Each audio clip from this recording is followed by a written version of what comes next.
নমস্কার বন্ধুরা, ঝাল ঝাল গলদা চিংড়ি কষা বানাতে হলে প্রথমেই গলদা চিংড়িগুলো ভালো করে কেটে ধুয়ে লবণ হলুদ আর অল্প কাশ্মীরি লঙ্কা মাখিয়ে নিতে হবে। এটা তারপরে ভেজে নিতে হবে। আর মশলার মধ্যে নিয়ে নেব পেঁয়াজ কুচনো, পেঁয়াজ বাটা, আদা রসুন কাঁচা লঙ্কার পেস্ট আর টমেটো বাটা। এবার আমি চিংড়ি মাছগুলো 3-4 মিনিট একটু ভেজে নিচ্ছি এপিট ওপিট করে। দেখুন লালচে লালচে ভাজা হয়ে গেছে, তুলে নিলাম। আর ওই তেলেই দিয়ে দিচ্ছি গরম মশলা আর দিচ্ছি গোটা জিরে, তেজপাতা ফোড়ন। ফোড়নটা একটু ফুটে উঠলেই পেঁয়াজ কুচনোটা দিয়ে দেবো। পেঁয়াজ কুচনোটা একটু লাল লাল করে ভেজে নিতে হবে।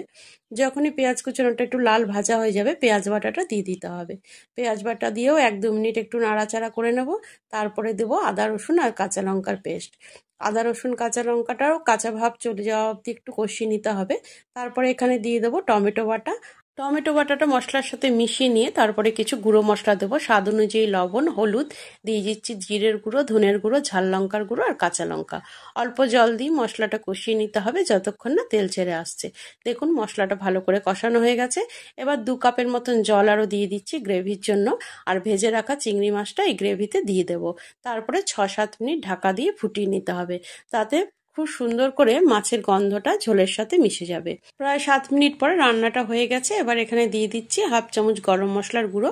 গরম মশলার গুঁড়ো ভালো করে মিশিয়ে 1 মিনিটের মতন রান্না করে ঝাল ঝাল গলদা চিংড়ি কষা নামিয়ে নেব। গরম ভাতে খাওয়ার জন্য একদম পারফেক্ট রেসিপি।